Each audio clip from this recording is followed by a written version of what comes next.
Police investigating the disappearance of a woman in Iowa close in on a suspect. But to prove murder, they must identify a severed torso pulled from the Mississippi River. In Ohio, a grave is unearthed at a construction site. A makeshift coffin and human bones are all investigators have to lead them to a killer. An Illinois state trooper makes a gruesome discovery on the side of the road. Investigators must make their case from the unknown victim's teeth. Some killers believe that they have left no trace of themselves or their victims behind. But forensic scientists have found ways to decipher a killer's calling card by reading clues written in bone.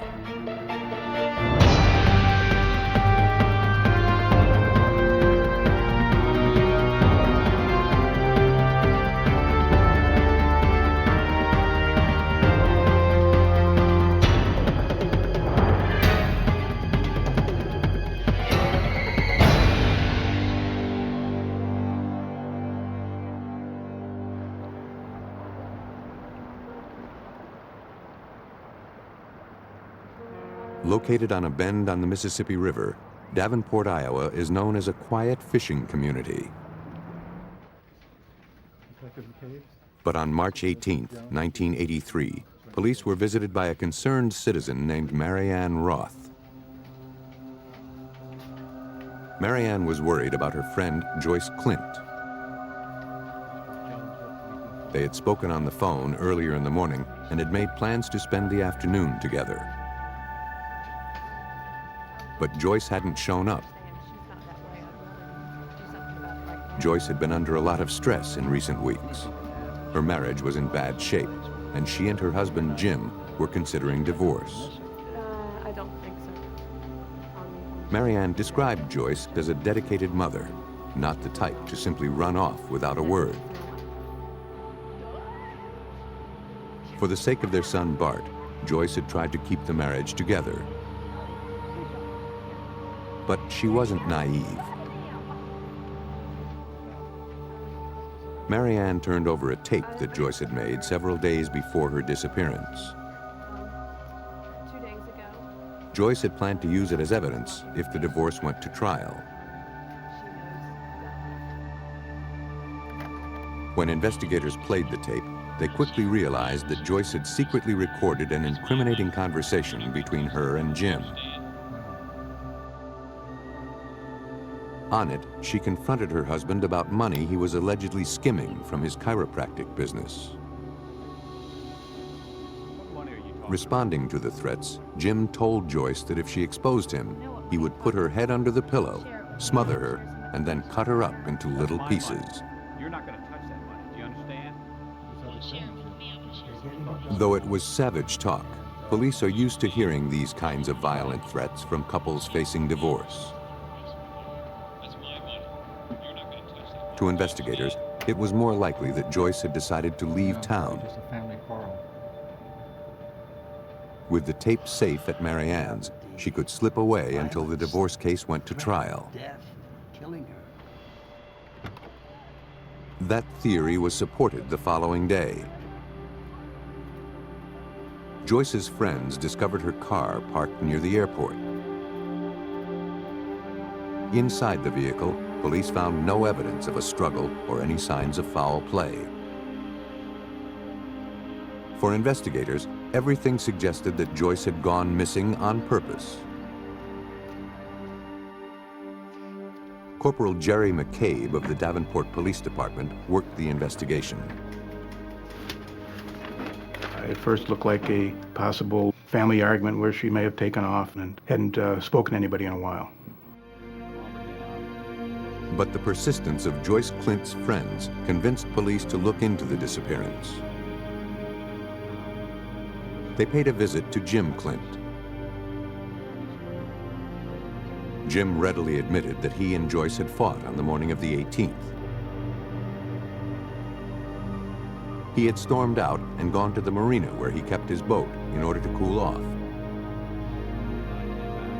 Because of rising floodwaters, he decided not to go out on the river.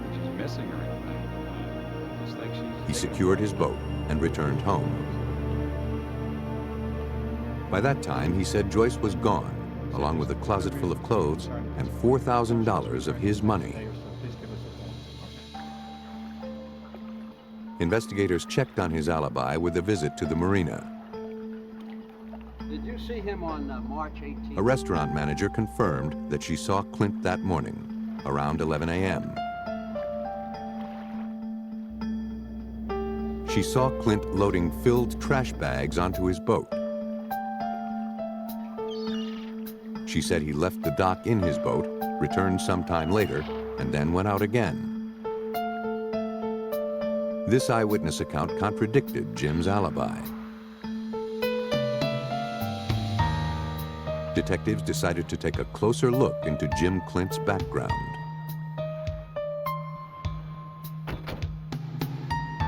Jim Clint's drinking and philandering were well known in the small community of Davenport. Police learned that he had been having a blatant affair with one of his patients. Hoping to learn more, investigators tracked the woman down. She told investigators that on the day of Joyce's disappearance, Jim had invited her over around noon. He had a surprise. He said that Joyce agreed to a divorce and had left town. Now they could finally be together. Joyce's threats to expose Jim's alleged embezzling, coupled with the information about his extramarital affair, gave investigators reason to believe that Jim Clint had motive to kill his wife. But without any hard evidence that a crime had been committed, it was still just speculation. But on April 15th, nearly a month after Joyce's disappearance, the Mississippi River would offer a gruesome clue. Several miles south of Davenport, two fishermen noticed something floating in the river.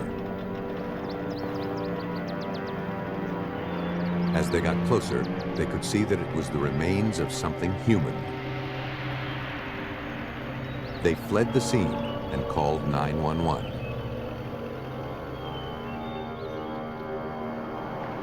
Investigators responded to the riverbank and pulled the body from the water. It was a female torso, severed just above the navel and just below the tops of the thighs. For even the most seasoned detectives, the scene was difficult to comprehend. A limited autopsy determined that the victim was a Caucasian woman who'd been in the water anywhere from 2 weeks to 4 months.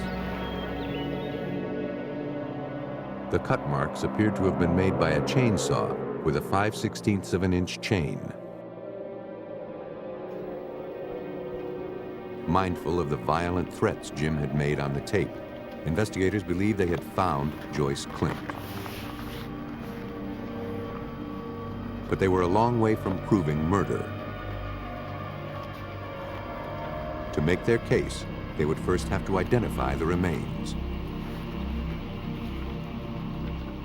And that wouldn't be easy.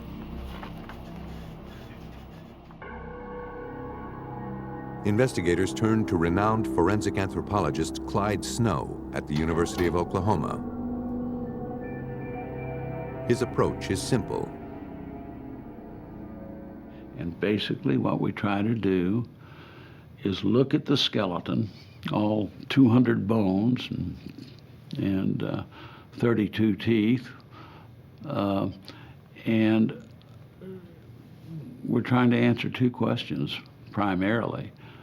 Who is this person? Who was this person? And how did they die? Snow's expertise allows him to develop a profile from the barest of bones. Even with only the torso to work with, Snow could tell a lot about the victim. To determine her age, he studied the area of the pelvis known as the pubic symphysis. The surfaces of this joint undergo some fairly regular changes with age. In younger people, there's a system of strong grooves, you might say, and ridges. They gradually begin to disappear in the 20s, 30s, and 40s, so on, till finally you wind up with a rather flat, featureless surface. Based on the ridge detail in the victim's pelvis, Snow believed the victim was between 26 and 34 years old. Next, he studied the dimensions of the remaining leg and hip bones and calculated that she was between 5 feet and 5 feet 6 inches tall and weighed between 125 and 140 pounds. Even though Joyce Clint fit those measurements, police soon learned that so did dozens of other missing women.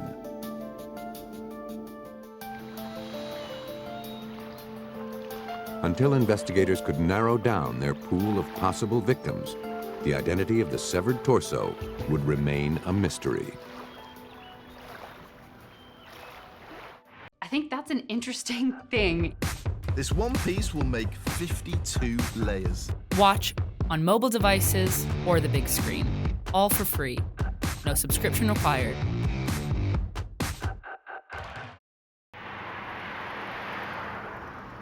Police in Davenport, Iowa struggled with two cases: the disappearance of Joyce Clint and the discovery of a severed torso pulled from the Mississippi River.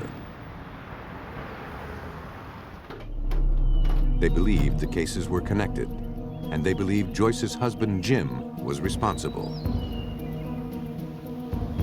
But until they could positively identify the remains, they couldn't prove murder.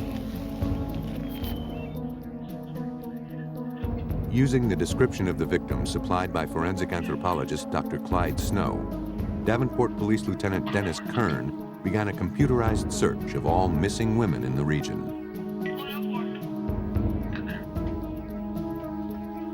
The computer returned the names of 17 missing women. Detectives were able to eliminate 8 of the women since they had disappeared after the torso was found. 2 of the women were ultimately found, and another 3 didn't match the physical description. When we were finished with 4 people, one of whom was Joyce Clint. With the investigation taking on a more narrow focus, investigators decided to pay another visit to Jim Clint. They returned to his home, this time with a search warrant. In his garage, they found what they were looking for: a chainsaw with a 5/16 of an inch chain, the same width as the cut marks on the body.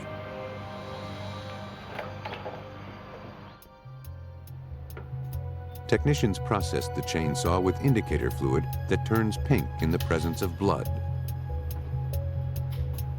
They covered every square inch of the saw. Not a single drop of blood or tissue could be found. Either Jim Clint was smarter than investigators had imagined, or the torso found in the river was not Joyce Clint. There was only one way to be sure. Police had to find a way to positively identify the remains. Though DNA analysis hadn't yet been developed in 1983, there were new ways of identifying an individual from genetic markers in blood enzymes. Blood samples were subpoenaed from Jim Clint and his son Bart. A comparison with the blood from the victim showed a genetic consistency with Bart. Further tests of Joyce Clint's parents' blood also showed consistent patterns.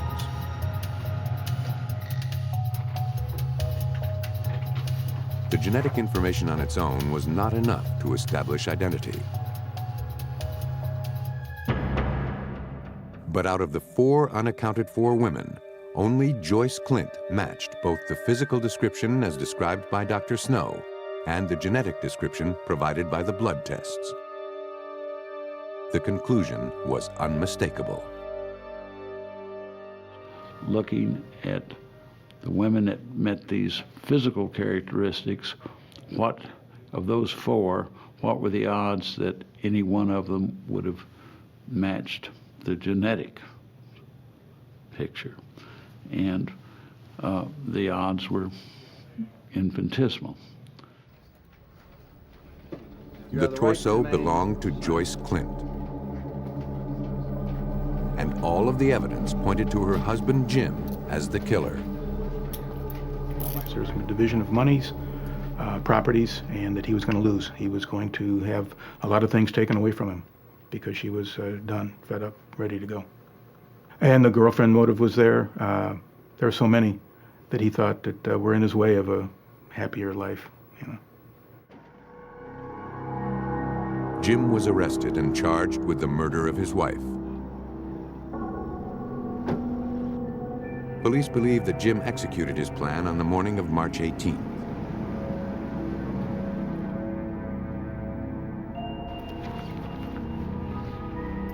After murdering Joyce in their home, he drove her remains to a remote spot where he dismembered her with a chainsaw.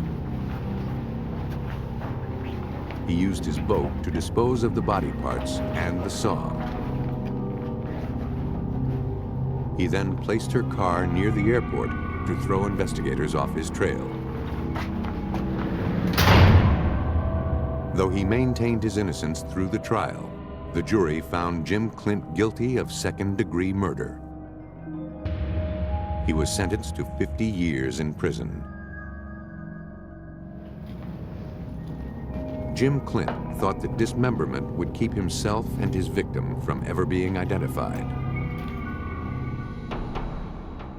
In Ohio, a killer tried to avoid prosecution by keeping his horrible secret buried deep in the ground. On June 20th, 1990, in the small northern Ohio town of Elyria, a construction worker uncovered a long-buried secret. His bulldozer struck a hard object, resting several feet beneath the ground. It appeared to be a wooden box. As he walked closer to the find, he was overwhelmed by a horrible odor. He realized he had unearthed a makeshift grave.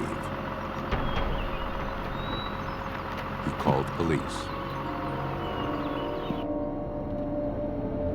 Lieutenant Dan Jekyll of the Elyria Police Department was immediately dispatched to the site.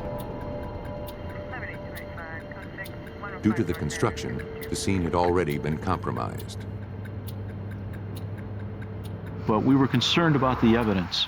The evidence was being pushed down by the bulldozer. There are bits of pieces in wood that might have been carried 25, 30, 40 yards away, besides the initial scene that we had to protect. That wasn't their only problem. Rain clouds threatened to destroy possible trace evidence.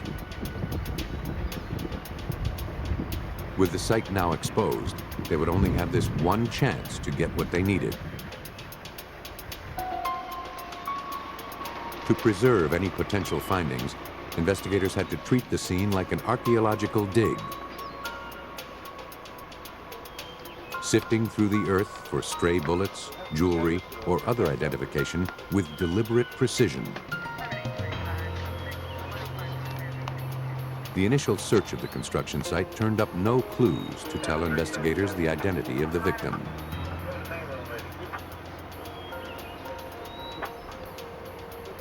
After several hours, the badly decomposed body, wrapped in garbage bags, was hand-dug from the grave.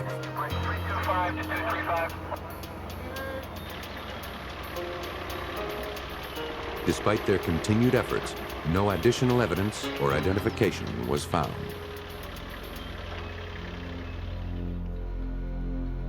Police needed to know who was in the grave before they could figure out how he or she got there. For help, investigators called on distinguished anthropology professor Dr. Owen Lovejoy, at Kent State University.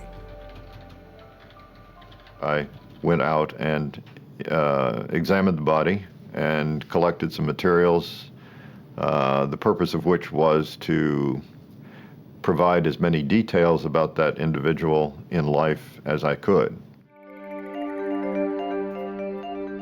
From the condition of the pelvis, examiners were able to determine that the body was a female, somewhere around 28 to 30 years old. An examination into the shape and proportions of the skull told them that the victim was Caucasian.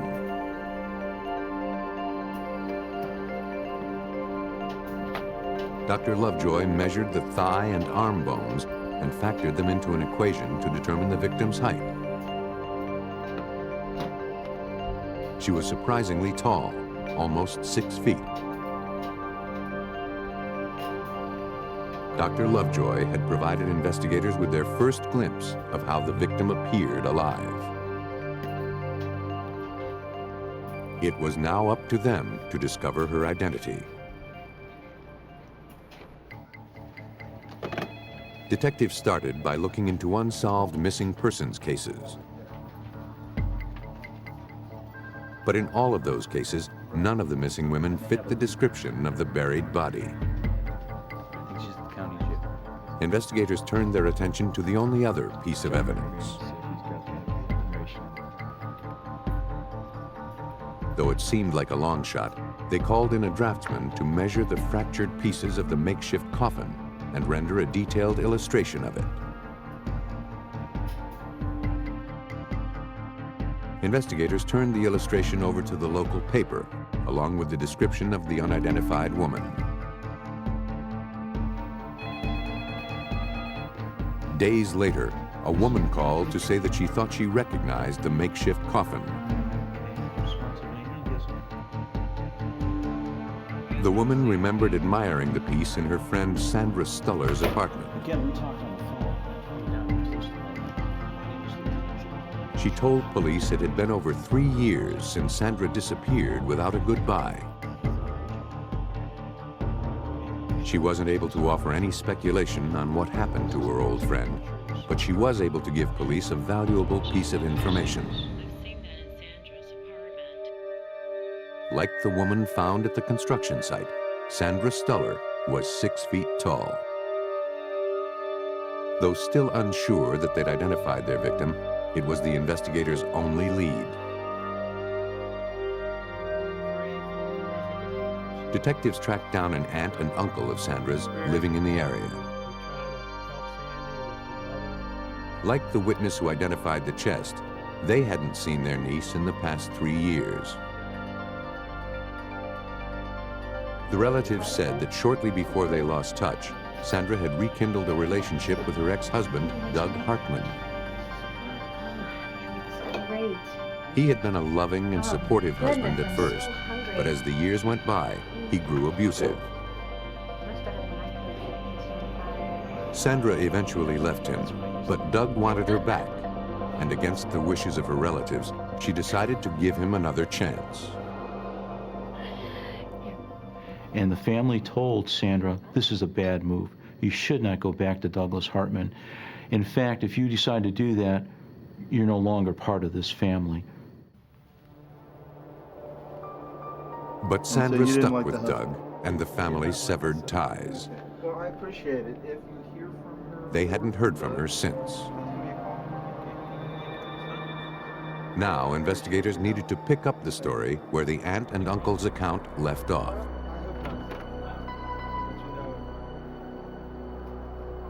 They tracked down the manager of Sandra's last known apartment, where she lived just before she disappeared in 1987. She had paid rent in full. But apparently, the reunion with Doug had been short-lived. Sandra had been living alone at the time. and she wasn't there. The manager remembered that the circumstances surrounding Sandra's departure were strange. In December of 1987, she saw a man moving Sandra's belongings out of the apartment and into a rental truck. The manager had not seen the man before. She didn't see Sandra that day or ever again.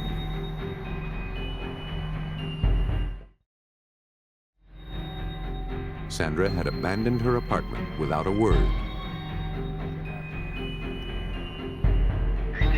Investigators suspected the man moving Sandra's things was Doug Hartman. To prove that theory, they went to the truck rental agency.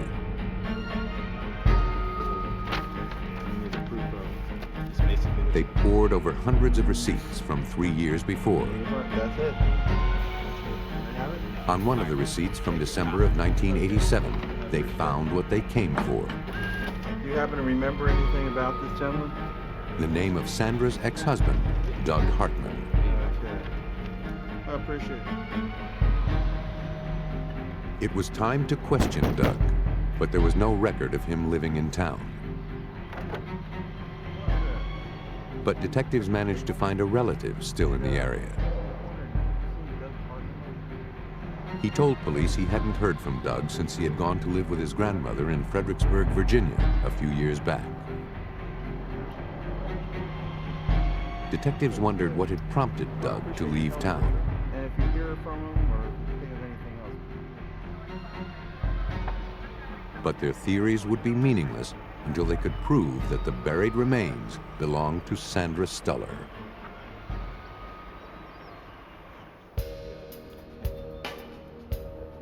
Detectives in Elyria, Ohio, believed that the body and the makeshift coffin unearthed at a construction site belonged to Sandra Stuller.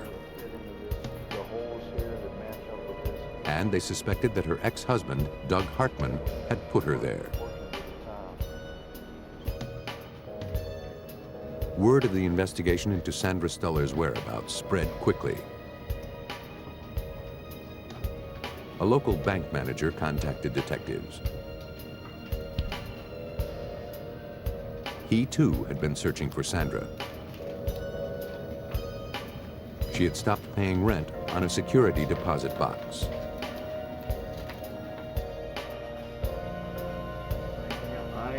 Investigators obtained a search warrant. The contents of the box included Sandra's divorce decree, her will, and some diamond and gold jewelry. Not the kind of valuable items a person would carelessly abandon, unless, as Detective Dan Jekyll thought, they had no choice. And that reinforced my idea that the person that we uncovered on Shadden Road was in fact Sandra Stuller, but I had to prove it. Detectives were running out of ways to accomplish that goal.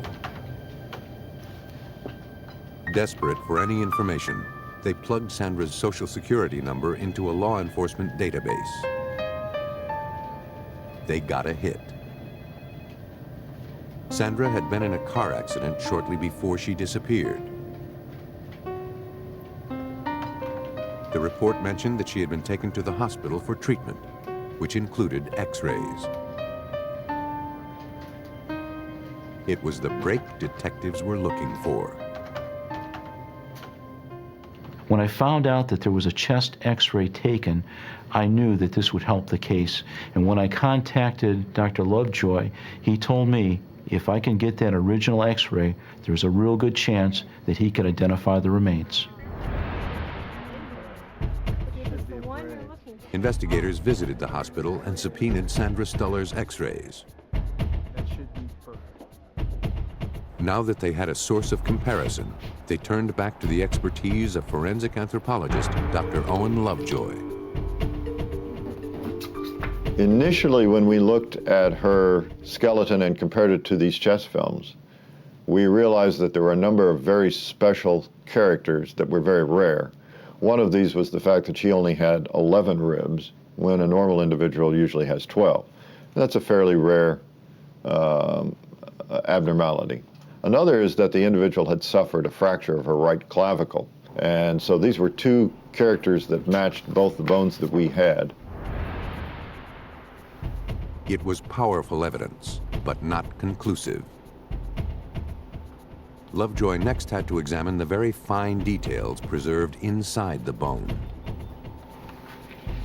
There, small features called trabecula are as unique as the characteristics of a fingerprint.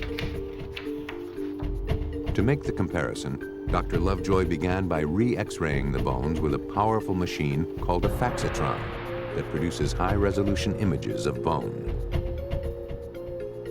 That completed, he then compared the trabecula one by one. We did this in this particular case and found that they were in fact an exact match, so that there was no question that these were the remains of Sandra Stoller. The victim had finally been identified. Investigators now needed to establish and prove motive in her death. Looking through her financial records, they believed they found their answer. Prior to her disappearance, Sandra had inherited over $100,000 when her mother died. She had set up a $50,000 mutual fund and had been living off the interest. But a letter in the file, signed by Sandra after she had already been murdered, requested that her assets be transferred to an account in Fredericksburg, Virginia.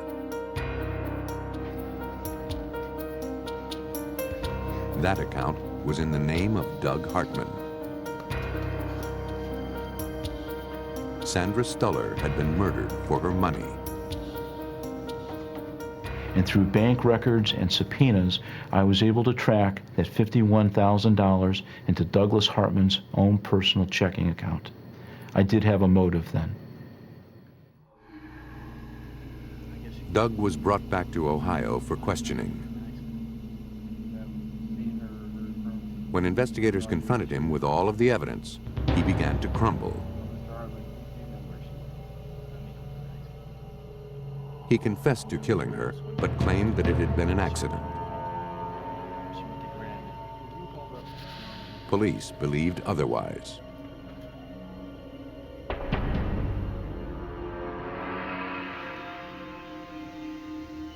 After murdering Sandra and burying her body, Doug fled to Virginia, where he had all of her assets transferred into his bank account.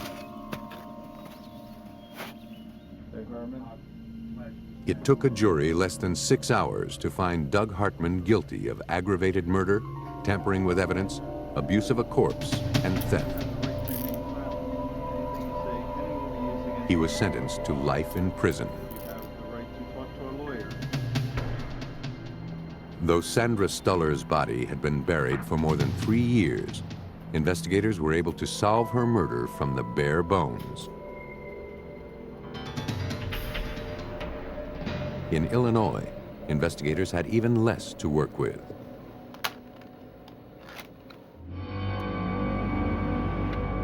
Stretching from Chicago to Springfield, I-55 is one of the most heavily traveled highways in Illinois. State troopers regularly cruise its length, hunting down speeders. But on March 10th, 1986, it was not a speeder that caught the troopers' attention. Something was burning on the side of the road.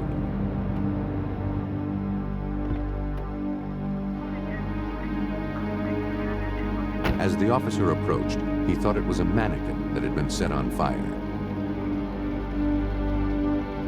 But as he got closer, he realized it was something far more disturbing. It was the charred mass of a human body. After extinguishing the blaze, the trooper called for backup. The following morning, evidence technicians from the Illinois Division of Criminal Investigations began processing the area for clues. The scene offered little indication as to who could have committed this brutal act. The only potential evidence was a set of tire tracks imprinted in the soil. But on a well-traveled highway, they could have belonged to anyone. Technicians made a plaster mold of the tread marks in the hopes a suspect would emerge and could then be placed at the scene. But finding a suspect would be difficult, if not impossible, until detectives could identify the remains.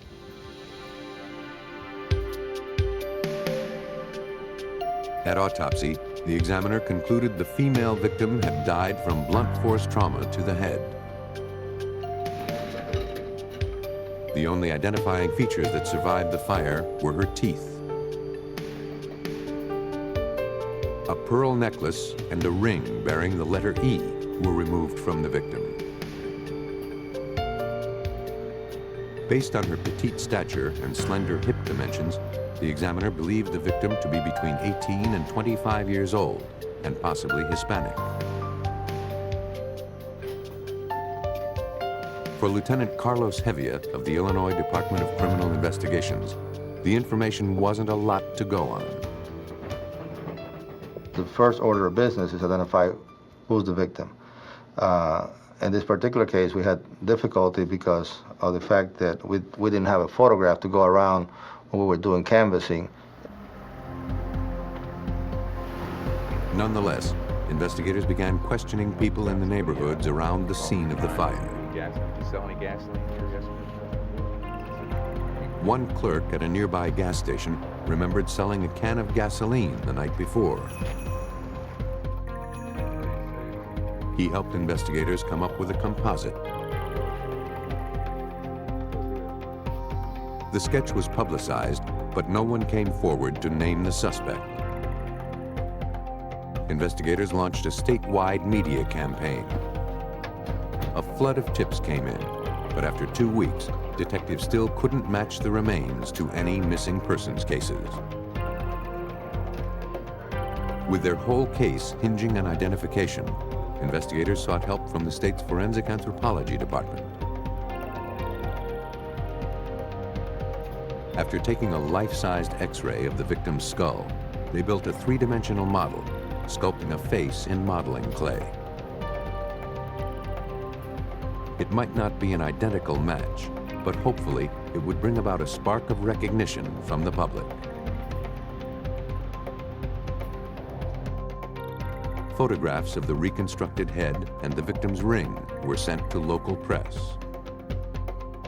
But again, no one came forward to identify the young woman.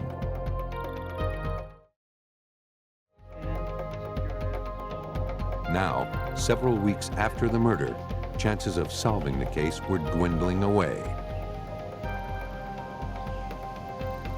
A methodical killer still walked the streets.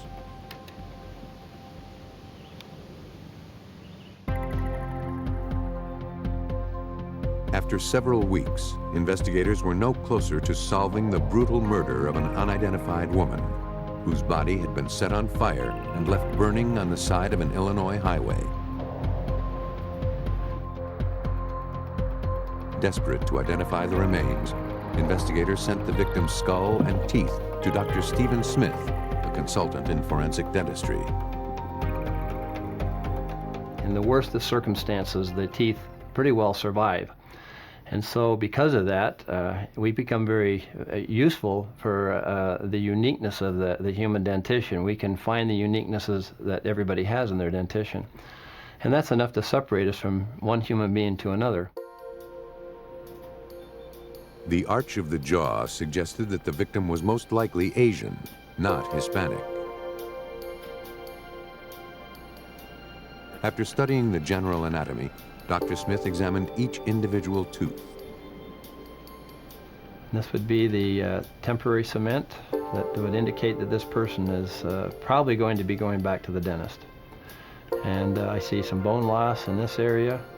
This would indicate periodontal disease and that the person probably was possibly seeing a periodontist.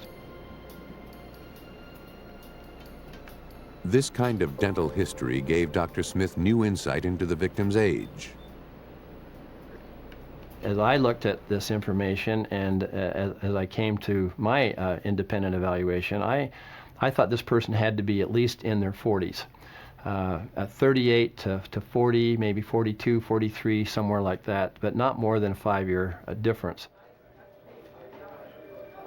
Dr. Smith's detailed analysis had exposed a critical flaw in the original description of the victim. She couldn't have been between the ages of 18 and 25 as previously thought. He showed that she was some 20 years older than that. In this particular case, we were scrambling because we were chasing an 18 to 25-year-old missing person that was not our victim. So when they came up with that, it was like somebody just opened a door, you know. Now, almost 2 months after the burning body had been found, detectives went back to the statewide police computer network and modified the victim's description. The new findings paid off. Within hours of modifying their search, investigators received a call from nearby DuPage County Sheriff's Department. They had a missing persons case that matched the new description.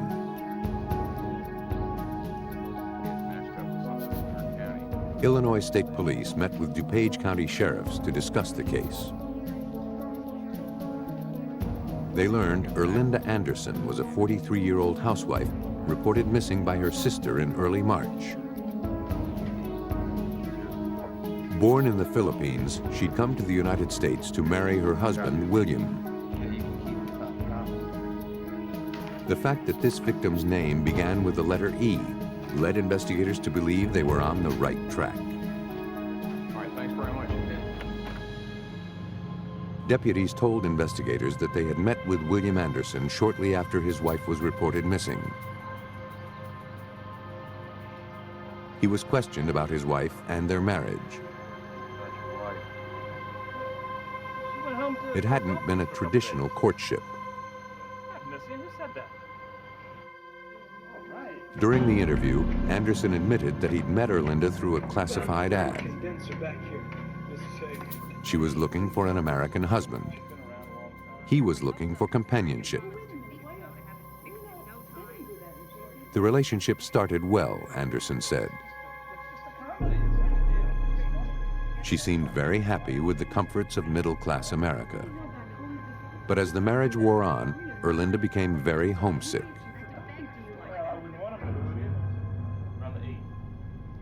He insisted Erlinda wasn't missing. In fact, he'd seen her board a plane bound for the Philippines in early March.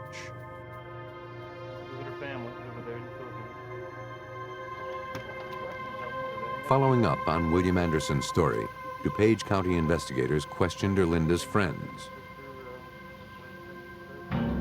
They confirmed that Erlinda had been unhappy with her life in the U.S., mostly because of her marriage to William. And she had been longing to return home. But it was strange that they hadn't heard from their friend in months. William Anderson's inconsistent story, coupled with Dr. Smith's forensic analysis, led investigators to now believe the victim found burning on the side of the road was Erlinda Anderson. And that would make her husband the leading suspect in her murder. But so far, there was no evidence to prove it.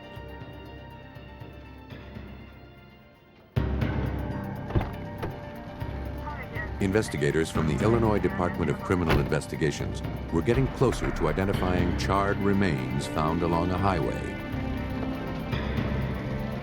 They believed the victim was 43-year-old Erlinda Anderson.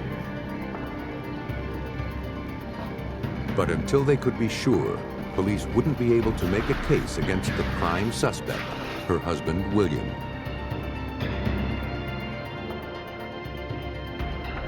With only the victim's teeth to work with, investigators subpoenaed Erlinda's dental records. Great.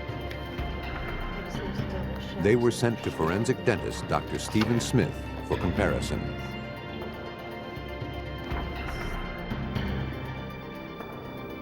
While awaiting the results of his examination, detectives began scrutinizing William Anderson's alibi. He had claimed that he had seen Erlinda board a plane bound for the Philippines.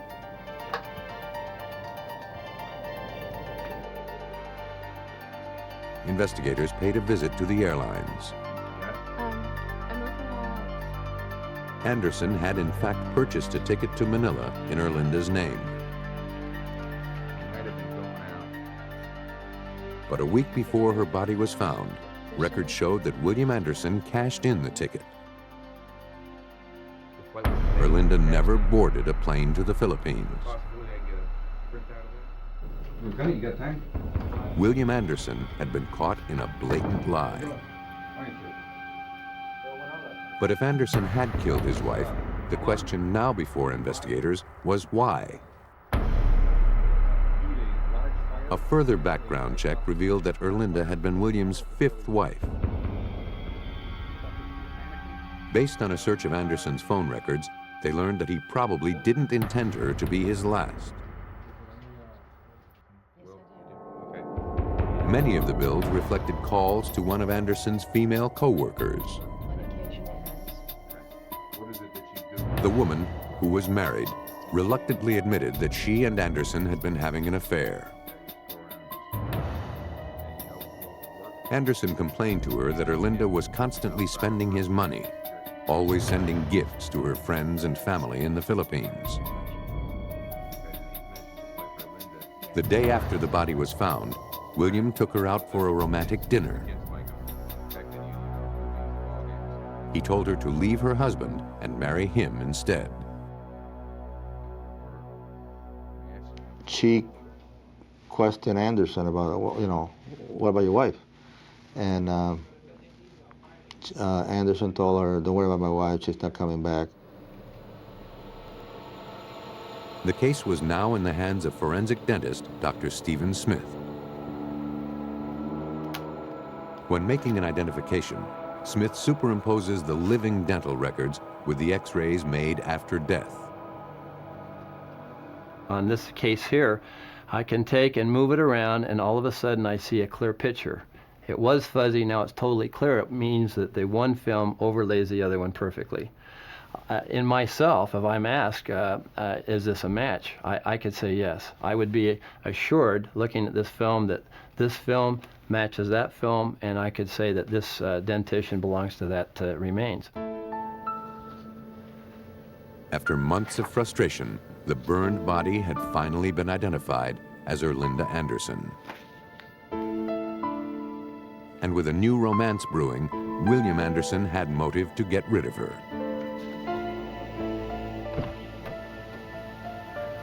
Still lacking physical evidence linking him to the murder, investigators paid him another visit. They asked him to follow them to the police station for further questioning.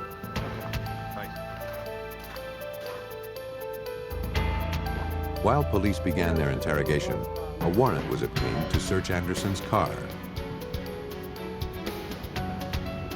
Though the tire treads did not match those found at the crime scene, the trunk and the items inside it were splattered with red stains.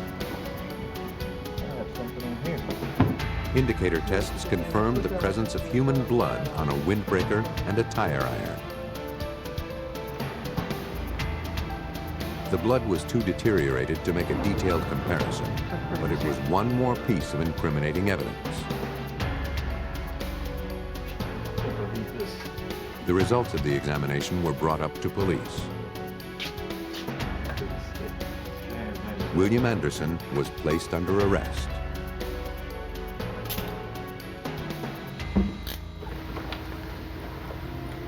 Investigators believe that Anderson used the tire iron to beat Erlinda in the head. After she was dead, he drove her body down Interstate 55.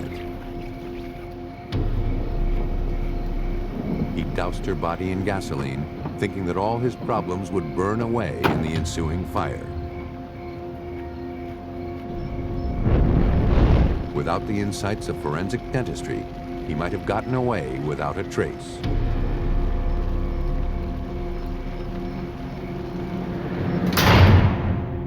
A jury found William Anderson guilty of murder and sentenced him to life in prison.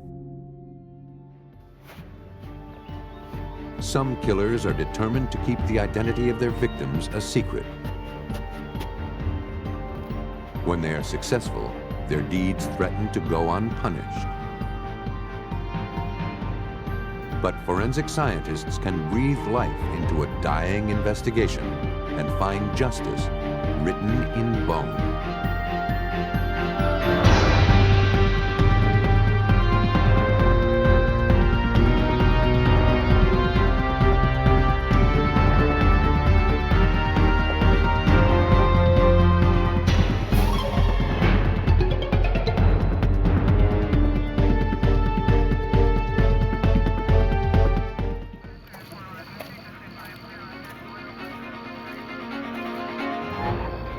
In small-town Maine, police pursue the killer of a young mother for 20 years, waiting for technology to match their perseverance. A student disappears on his way to class. Bye. A ransom is demanded. Is it a kidnapping, con game, or something far more sinister? Detectives in Washington State must find a way to outsmart a killer who knows their every move before he slips through their fingers. Murders of passion can often lead investigators straight to a killer. But when the clues are few and the leads tenuous, detectives know they are searching for something emotionless. A killer who is cold-blooded.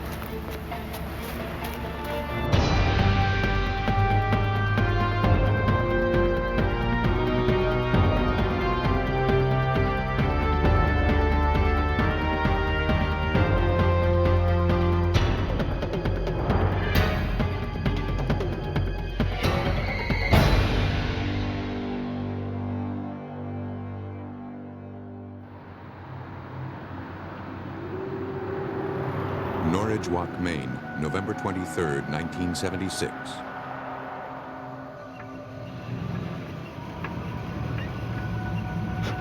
Police discover a car in the bushes near River Road. The engine still running. There was no one in sight.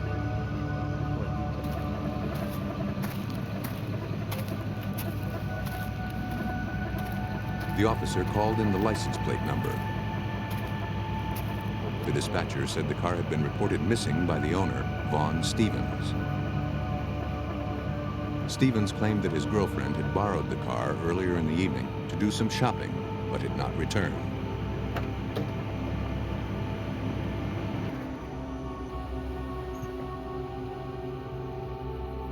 Inside the vehicle, the officer discovered blood on the passenger seat.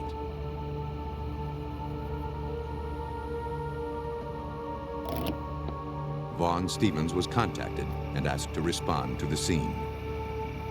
The officer continued to examine the vehicle.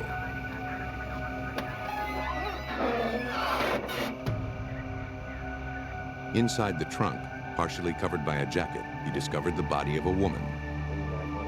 She was wearing only a pair of socks. Homicide investigations in rural areas fall to the state police. After being notified, investigators began to scour the area for clues.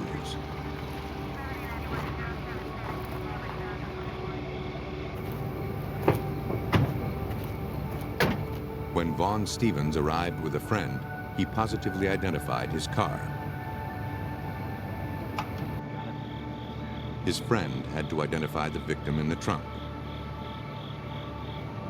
She was Stevens' girlfriend, 30-year-old Janet Baxter.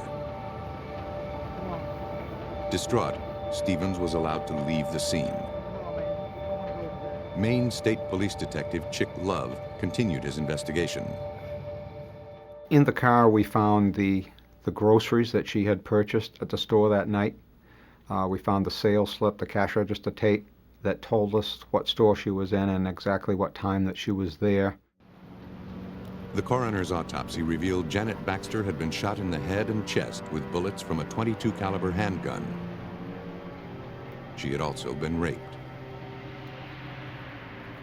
Biological evidence from her body was preserved for testing on glass slides known as slide mailers. The bullets and slide mailers were sent to the crime lab for further analysis. The car Janet had been driving also underwent a thorough investigation.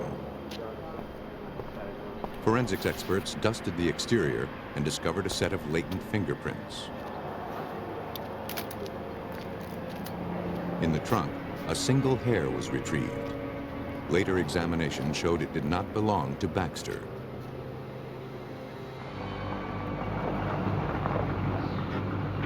Hoping to find witnesses, detectives began canvassing the area near River Road.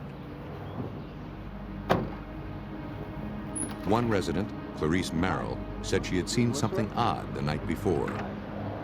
While driving home, Merrill saw two vehicles pull off the road at the same location where Janet Baxter's body was later found.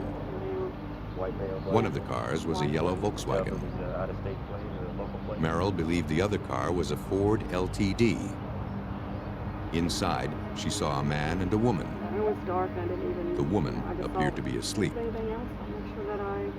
Merrill helped create a composite drawing of the man in the LTD, while police began making efforts to locate the yellow bug. Thank you. In most murder cases, spouses and significant others are always considered suspects. The victim's boyfriend, Vaughn Stevens, was questioned in depth the next day. He agreed to take a polygraph test. He told police that Janet Baxter worked as a nurse and had recently been through a bitter divorce. No, sweetie, you need to go back to bed. She had custody of her daughter, Julie. Let me help you with that. You got that? Around 9:30, Janet decided to go to the store.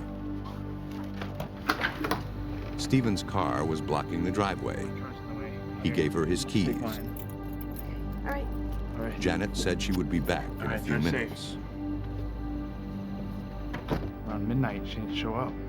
When she failed to return, he phoned police. The polygraph test indicated Stevens was telling the truth. Detectives also questioned Baxter's ex-husband. We're investigating a homicide that happened on November 23rd. But he had a solid alibi, and like Stevens, he was dismissed as a suspect. I was working at it. Investigators continued searching the area for a yellow Volkswagen. Can I help you? Good evening. I'm Detective Chick Love. I'd like to ask a few questions. A local resident, Galen Lessard, owned a similar car. I'm not involved in this.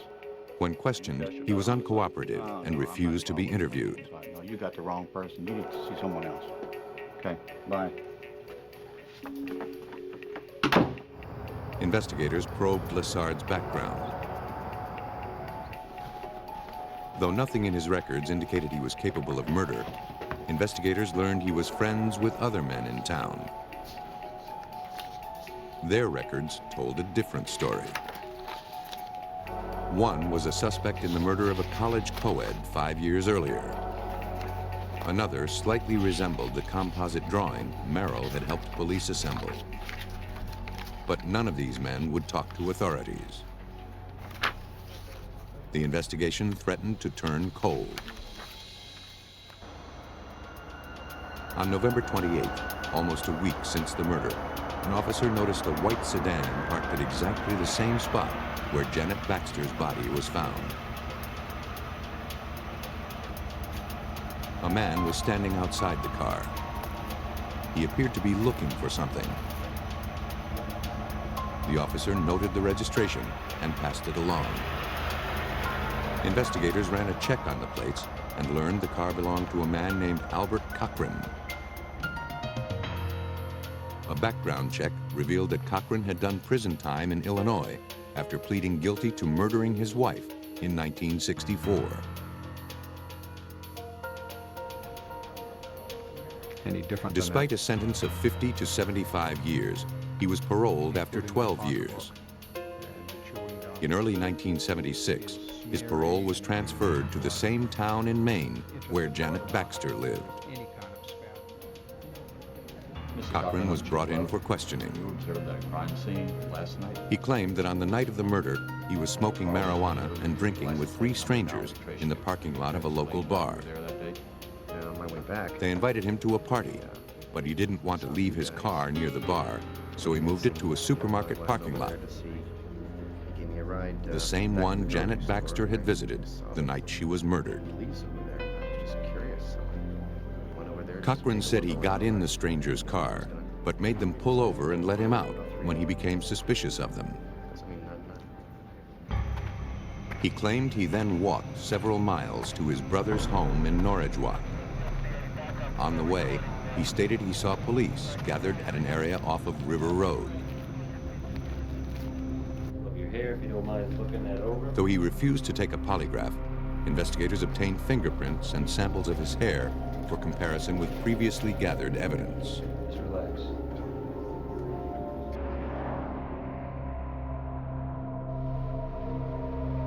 Cochran's fingerprints were examined and compared to those lifted from the exterior of the car in which Baxter was found. His hair sample was compared against the hair found in the car's trunk. Neither the prints nor the hair samples produced a match. There was no hard evidence pointing to Cochran as the murderer. The investigation hit an impasse. For the next 20 years, the case was passed down through dozens of detectives, each one running into the brick wall presented by the lack of hard evidence. It seemed Janet Baxter's death would never be solved. But her family refused to let it go.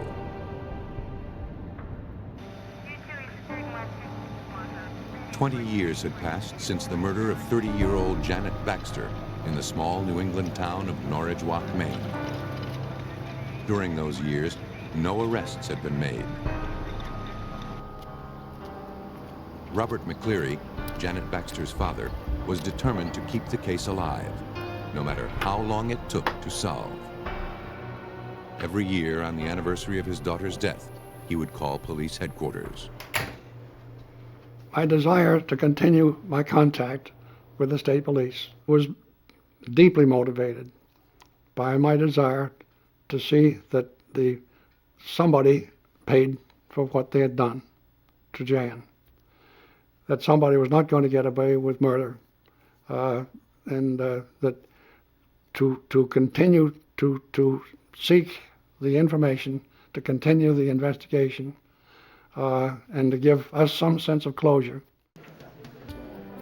In 1996, the case was handed over to Maine State Police Detective Mike Mitchell.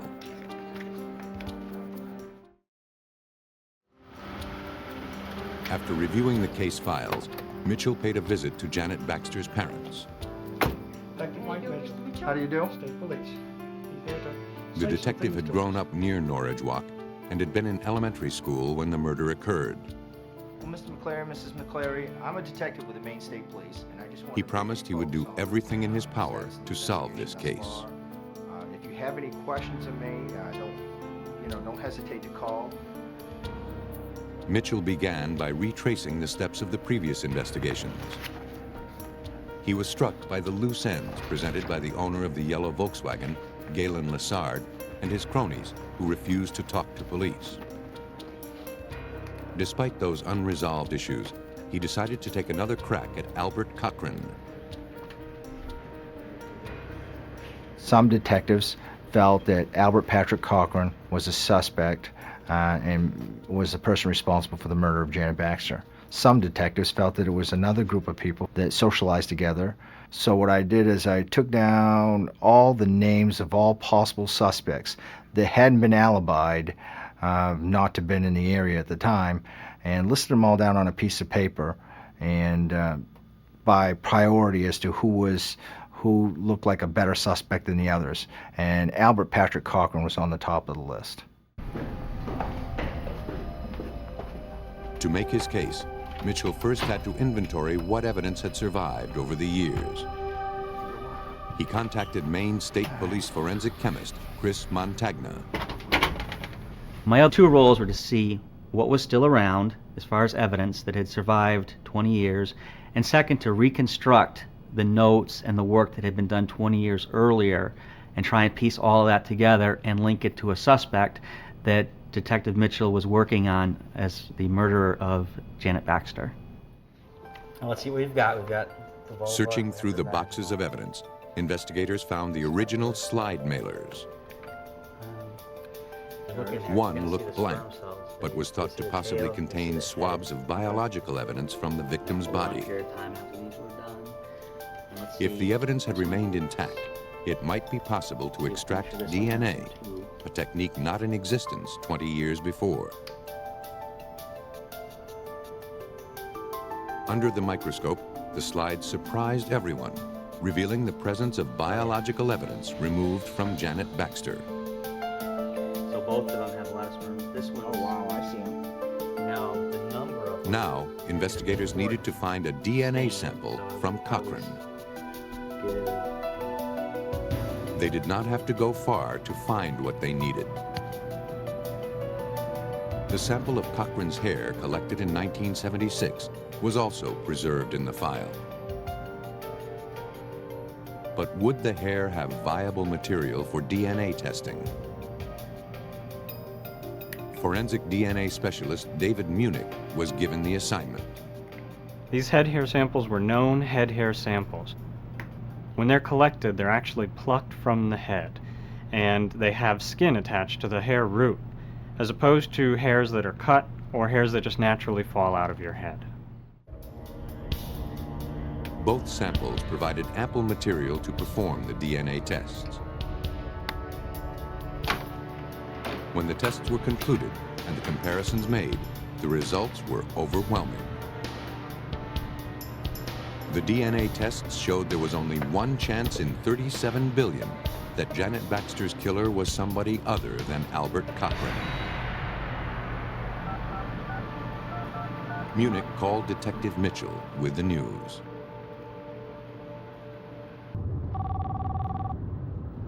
When it came back a perfect match, I can remember I was driving down the road, I picked up my car phone, and I just couldn't believe it. My eyes filled up with water thinking that it was, you know, something you'll never forget. Any idea of the date of birth? It's going to be in March. I'm going to think March 17th, 1938, maybe. He's about 62 years old. This is something. But where was Albert Cochran? What's his last name? Cochran. C-O-C-H-R-A-N.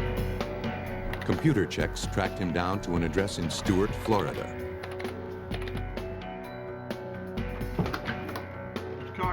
On the morning of March 17, 1998, Detective Mitchell and Florida police arrested Cochran at his home. He was extradited to Maine to stand trial for the murder of Janet Baxter. Based on the evidence gathered over 21 years earlier, detectives believe Cochran had seen Janet Baxter alone in a deserted grocery store parking lot. His prior history of violence reasserting itself, Cochran seized the opportunity to abduct his victim, later raping and killing her. On May 20th, 1999, it took a jury only 2.5 hours to find Albert Cochran guilty of first-degree murder. He was sentenced to life in prison, this time without the possibility of parole. Murder is not the only cold-blooded crime. In South Dakota, a mother's only son is held for ransom.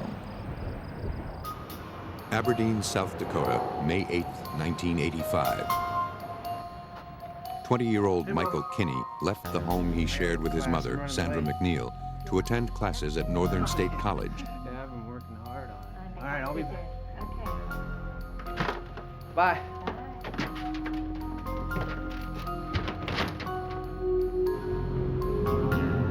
When Michael didn't return by the following morning, his mother became concerned. She decided to look for her son. Near the house, she found Michael's car parked on the side of the road.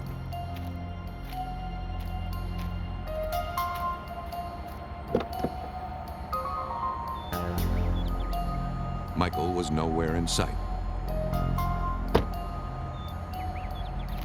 Sandra McNeil contacted the sheriff's office. Brown County Sheriff Mark Milbrandt was assigned to look into the disappearance. We had some concerns due to the fact that Michael Kenny's car was found across the roadway from his residence and had been parked there for we're assuming anywhere from 24 to probably 35 hours, 36. The following day, Sandra McNeil received a mysterious phone call from an unidentified man. The caller told her to go to a bar in Aberdeen later that evening and look for an envelope under the payphone if she wanted to find out what happened to her son. She was told not to contact the police. Kinney's mother went to the bar and found an envelope hidden beneath the payphone.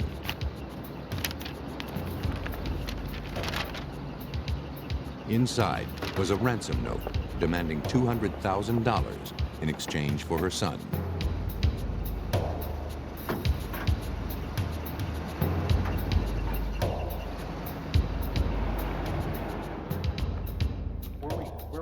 Despite the kidnapper's warning, Sandra McNeil gave the note to sheriff's investigators, who examined it for clues. South Dakota Department of Criminal Investigations agent Doug Lake was brought in to assist with the investigation. His first priority was to deal with the difficulties of obtaining the money. The ransom money was the victim's mother's money, and it was on Friday after the bank is closed, and the agents, the investigators, went around to the different banks in town and gathered up all the cash that they had on hand.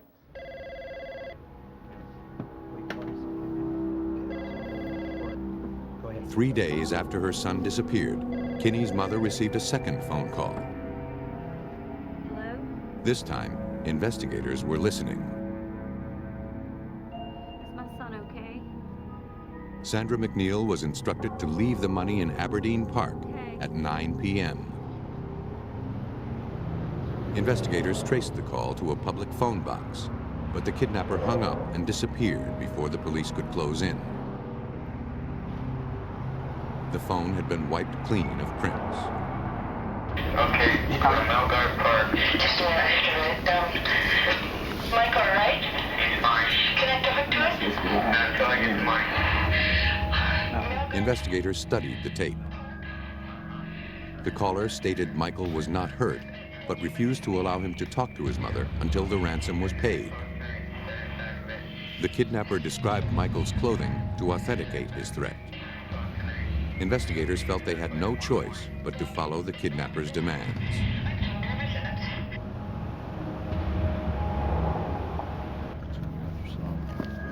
The money for the ransom was bundled and placed into a briefcase. Investigators also placed a hidden tracking device inside. An undercover female police officer made the ransom drop as scheduled. A short while later, the briefcase was retrieved by a man who then ran off with more than he bargained for. Police quickly followed.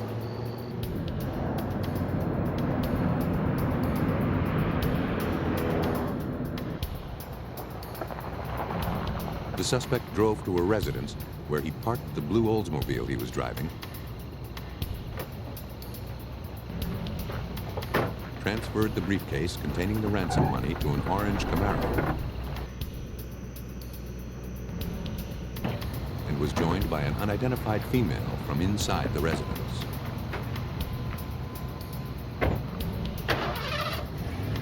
Led by the tracking device, agents followed the suspects across the Minnesota border.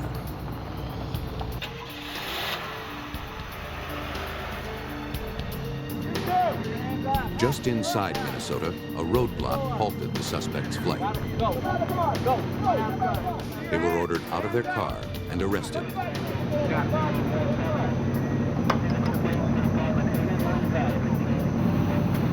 The driver was identified as 19-year-old Todd Miller. The passenger was his 17-year-old sister.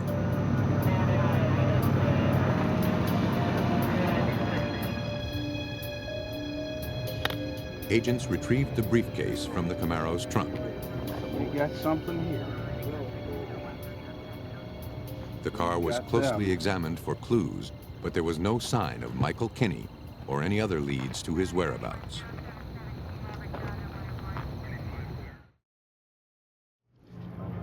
The money. I'm telling you the truth. Investigators questioned the suspect separately. After a thorough interrogation, investigators found that Miller's sister genuinely appeared to have no clue about Kinney's disappearance or the ransom money. She was released. Todd Miller told police a drug dealer named Bob Jacobs had asked him to pick up a package and deliver it to him in Minnesota. Miller claimed that in return, Jacobs had promised to help him financially. When asked if he knew Kinney, Miller said he was a good friend, but he had no idea Jacobs' job was in any way related to Kinney's disappearance. Miller's story provided investigators with an opportunity. They would use him in a sting operation to nab the drug dealer. The ransom money was returned to him, and he was transported to the pre-arranged delivery point.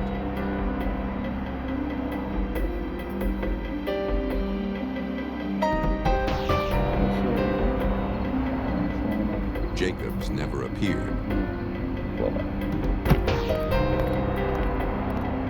Detectives brought Miller back to the police station.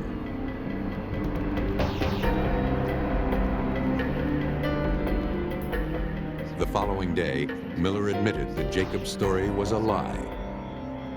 The kidnapping had been a hoax. Claiming it was all Michael Kinney's idea, Miller explained he had helped stage the entire plot. Miller said he had been friends with Kinney since high school. Alleging Kinney dabbled in various drugs and wanted to move to Canada, Miller stated he was recruited into the kidnapping scam as a way to help Kinney finance his planned relocation. Detectives put Miller through an extensive polygraph test. Did you harm Michael The results Kinney? of the test were inconclusive, but tended to show the overall truthfulness of his statements. That meant Michael Kinney was alive and on the run. A warrant was issued for his arrest. Do you live at 123 Police in South Dakota continued their search for 20-year-old Michael Kinney. What had initially appeared to be a kidnapping was now starting to look like a deception. have anything to do with the disappearance? Kinney's friend, Todd Miller, claimed to be a reluctant participant in helping Michael Kinney stage his own disappearance and extort his mother. As well as it's well read. As the result of Miller's story, a warrant was issued for Kinney's arrest, This is where but his whereabouts remained a mystery.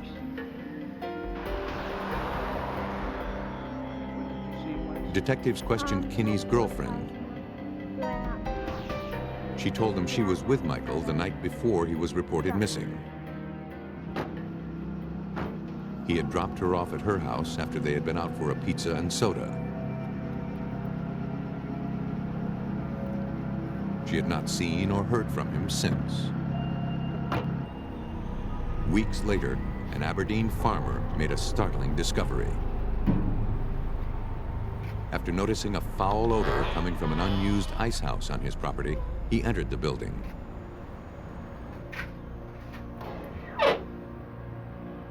There, he found a body. Police were immediately called to the scene. Though the body was badly decomposed, investigators found evidence of 3 bullet wounds and what appeared to be blunt trauma injuries to the victim's head. The farmer had no idea who the victim was or how the body ended up in the ice house. Through dental matches, police would soon learn the victim's identity. They had found Michael Kinney. It was a big impact on us. You know, all of a sudden we went from a possible theft by deception warrant to a kidnapping murder, a homicide. At the autopsy, the cause of death was determined to be a bullet wound to the aorta. Fibers, perhaps from a rug, were collected from the victim's clothing.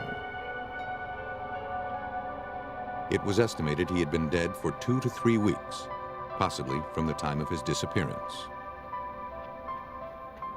With Michael Kinney dead, the investigation shifted back to Todd Miller. For investigators, it was clear that he was the killer, but now they had to prove it. To determine if he had written the ransom note, he was returned to the police station to provide handwriting samples. While waiting for those results, warrants to search Miller's cars were obtained. Investigators discovered that the blue Oldsmobile Miller used to pick up the ransom money had been recently washed. However, detectives managed to find 2 hairs that had survived the cleaning. Fiber samples from the trunk were also collected. Next, the interior of the trunk was treated with luminol. This process revealed evidence of blood, but the samples were too deteriorated for analysis.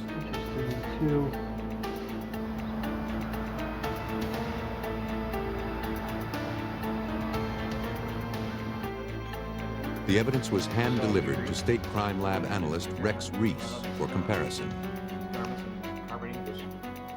Reese compared fibers removed from Kinney's clothing to those removed from the trunk of Miller's vehicle. There was an association of the fibers that comprise the liner in the trunk and present as loose fibers on the metal part or the base bottom of the trunk itself. These were black rayon synthetic textile fibers that comprise this liner. Present on Mr. Kinney's clothing were a number of these same type of black fibers. Though the analysis was incriminating, it was only circumstantial. Investigators needed hard evidence that Michael Kinney had been in the trunk of Miller's car. Reese next compared the 2 hairs recovered from the Oldsmobile's trunk with those taken from Kinney's head during autopsy. But Reese could only make a general comparison. The hairs recovered from the trunk were too damaged for a conclusive analysis.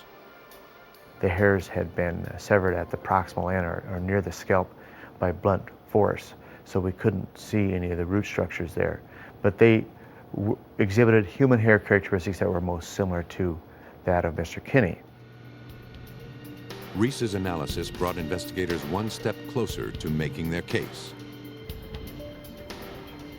But it still wasn't enough. Experts conducted an extensive examination of Miller's handwriting. The unique characteristics identified in the ransom note matched those from Miller's sample. Mr. Miller? Yes? Despite his protests, Miller was arrested and charged with first-degree murder. Detectives determined that Miller had wanted to help his father get out of financial problems. He turned to the person he called his friend.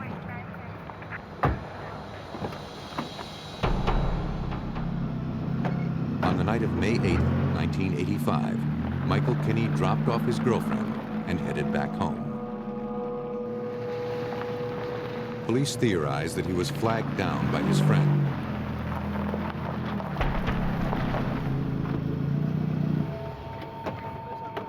How's it going, Mike? Hey, Todd. Completely unaware of what was about to befall him, Hey, Mike. Kinney was an easy mark for the cold-blooded violence Miller had planned. What's up with the gun, man?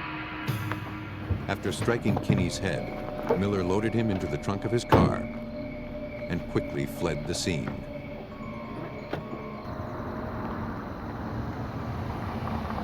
Miller drove to an isolated farm, where he then shot and killed the still unconscious Kinney.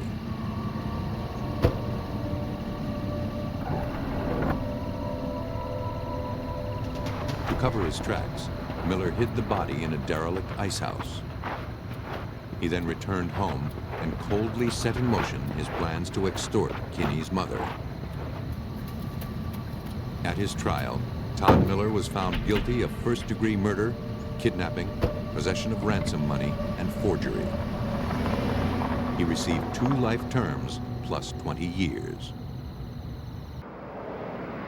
In a community near Preston, Washington, another missing persons case was to turn deadly. On September 4th, 1996, Rex and Shirley Wren reported their son, 35-year-old James Brad Wren, missing. They told police that their son's roommate, Emmett Marcel, was known to be violent. Well, he's got brown hair. The parents told police that 2 months before, Marcel became enraged at their son while the two were working on the house they shared together. Emmett? Wren left the residence so Marcel could cool off. When Wren returned later that night, Marcel shot him in the leg. Oh my God! Their son had refused to press charges. The information was enough for police to open a missing persons investigation. A background check revealed that police had been dispatched to Marcel and Wren's residence several times before to settle angry disputes between the two men.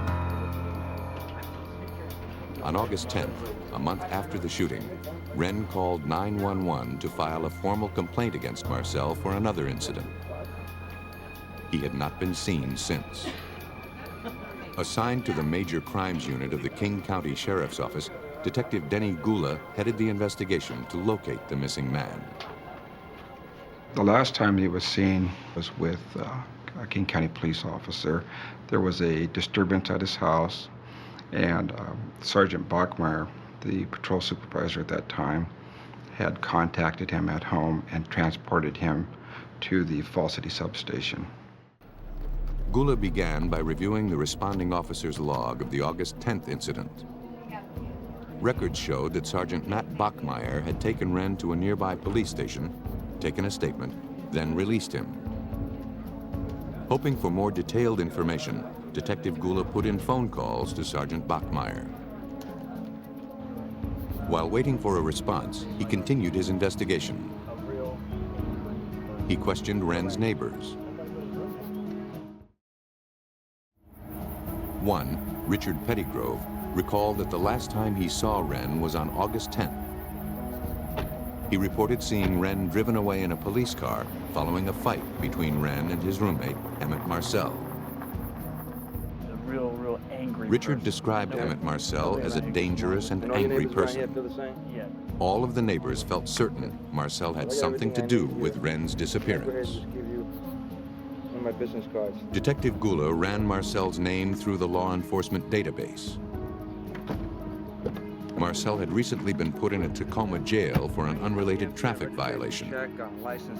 For investigators, it was time to pay a visit to the prime suspect in James Wren's disappearance. CCU. Okay, thank you. Police very in much. King County, Washington searched for 35-year-old James Brad Wren, reported missing by his parents. Wren's roommate, Emmett Marcel, was quickly becoming the prime suspect.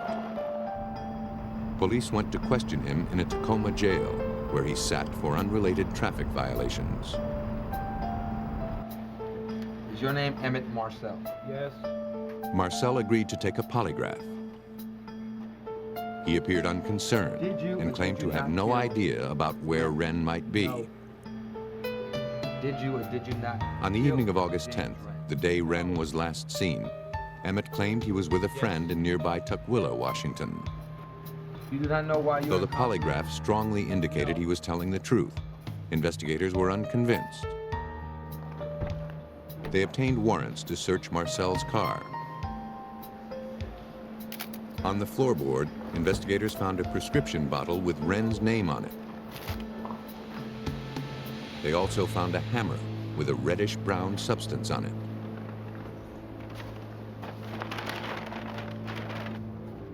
In the lab, samples of the reddish-brown flecks on the hammer were tested, but no conclusive results could be reached. The samples were too deteriorated. The case against Marcel seemed to be going nowhere.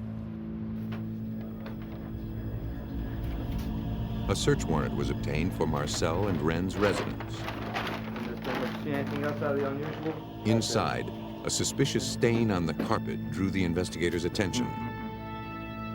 Samples of the stain were preserved on swabs. Detectives hoped this was the break they needed. We're thinking that this is a pretty substantial piece of evidence. We sent it off to the crime lab for processing. And what we find out is that it's bovine or cow's blood.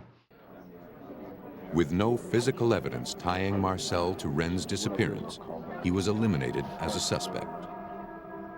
They hoped that Officer Bachmeier, who had taken Wren's statement on August 10th, could shed some light on the disappearance. After several weeks, Bachmeier finally contacted detectives and came in for questioning. He apologized for the delay, saying he was under a lot of pressure, which was recently compounded when his home had been burglarized and set on fire. In fact, he explained that when he responded to the 911 on August 10th, he recognized Wren. Bachmeier was certain Wren was the person he had seen fleeing from his house after it had caught fire. When Wren was brought in to file his complaint, Bachmeier confronted him about the arson. Wren admitted to the crimes. But after writing out his confession, Wren stormed out of the station. For Detective Gula, Bachmeier's story seemed odd. You know, people just don't storm off and walk out of the police station, especially when this person has just admitted to you to have burned your house down. Okay, now let's try to... Though it was unclear if Bachmeier was involved in Wren's disappearance, investigators decided to take a closer look into the arson and burglary at his home.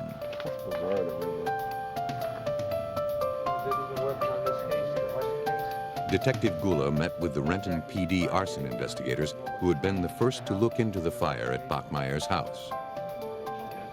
After first believing the motive behind the fire was possibly an act of revenge by a criminal, they were now convinced Bachmeier had set the fire himself.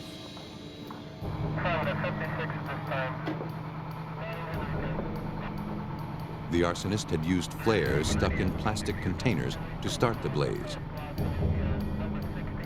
a method that would give the perpetrator plenty of time to leave the scene before the fire actually caught. The investigation further revealed numerous valuable items, including jewelry, limited edition prints, CDs, and leather jackets, had been removed from the house prior to the fire and stored in the garage to avoid being damaged. King County Sheriff's Detective Sue Peters also worked the investigation. Basically, Renton police detectives were concerned and thought Bachmeier possibly could be a suspect because one of the neighbor ladies had actually seen what she believed was Sergeant Bachmeier leaving on his motorcycle in the middle of the night, and then several minutes later, his house is on fire. Due to all of the conflicting circumstances, Bachmeier's insurance company had refused to pay his claim unless he took a polygraph, something he refused to do. He was stripped of his badge and gun and was suspended from the department. He was now the prime suspect in Wren's disappearance. But police had no motive and no body to suggest a crime had taken place. Investigators would have to outsmart a man who knew how to hide evidence. Police in Washington State were beginning to suspect that fellow officer Sergeant Matt Bachmeier was responsible for the disappearance of 35-year-old James Brad Wren. According to Bachmeier, Wren had confessed to torching and burglarizing the officer's home just before he disappeared. A copy of Wren's confession to Sergeant Bachmeier was obtained. Each page bore Wren's signature. The statement and the signatures, however, appeared to be written in a different hand. But it was not unusual for an investigator to write out a story and have a suspect sign it. To be sure, the confession was sent to a handwriting expert. Examiners determined that the signature at the bottom of each page was in Wren's handwriting, while the statement itself was in Bachmeier's.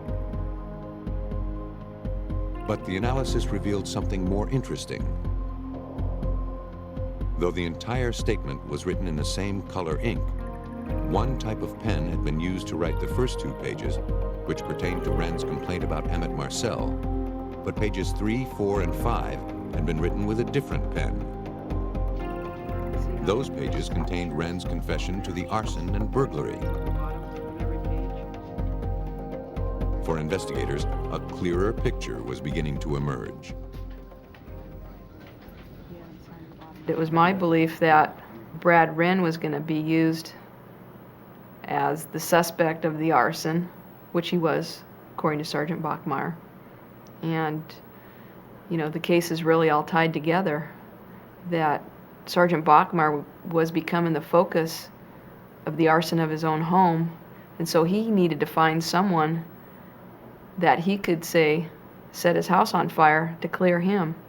So he picked Brad Wren, who led a very simple life. Search warrants were obtained for the patrol car Sergeant Bachmeyer used on the evening of August 10th. Small reddish-brown stains were found on the back seat and armrest of the patrol car. The rear seat covering was removed. Investigators were shocked to discover a much bigger stain in the foam padding. It appeared a large amount of substance had seeped through the upholstery and into the cushion. Samples of each stain were taken to the crime lab. They all tested positive for human blood. When confronted about the evidence, Bachmeyer stated Wren had experienced a nosebleed while in the patrol car. You being the one. Police didn't buy it. Examiners developed experiments to determine how much blood it would take to leave such a large stain under the patrol car's rear seat. By using different amounts of human blood to soak back seats from similar patrol cars, criminalists ascertained the absorption rate of the foam padding and the amount of blood needed to make a similar size stain. They determined that a minimum of 200 milliliters, or nearly a cup of blood, was involved. Far more than even the worst nosebleed would produce. Examiners had to prove that the blood in the patrol car came from Wren. But without a body, there were no samples to compare. It fell to forensic chemist Kim Duddy to find a way around that problem.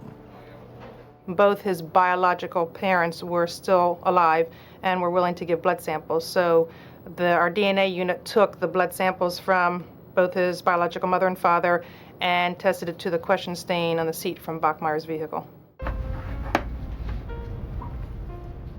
The DNA analysis showed that the blood from Bachmeyer's patrol car had come from the biological child of Rex and Shirley Wren. Even without a body, the evidence was now overwhelming that Sergeant Matt Bachmeyer was responsible for the murder of James Wren. The veteran police officer was arrested. If any doubt remained, it was cleared up on February 2nd, 1997, less than 3 months after Bachmeyer's arrest. Bone and clothing fragments were found near a secluded cul-de-sac in Cougar Mountain Park. Among the most identifiable pieces were a skull and a red, white, and blue cast. Keys to the gated park were found on Bachmeyer's keychain. Police believe that Sergeant Bachmeyer's scheme to make some easy cash by setting up a phony arson of his home backfired when his insurance company became suspicious. He needed to prove to them that criminal forces were out to get him.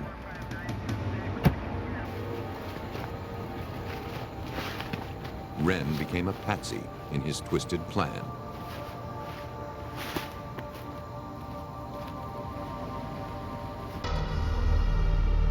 Sergeant Matt Bachmeyer was convicted of first-degree murder and sentenced to life without the possibility of parole. Killers who strike without remorse, whose motives are obscure, can frustrate detectives in their efforts to solve a case. But dogged investigation, coupled with patience and the ever-advancing scientific methods of the crime lab, can often produce results, no matter how cold-blooded the crime.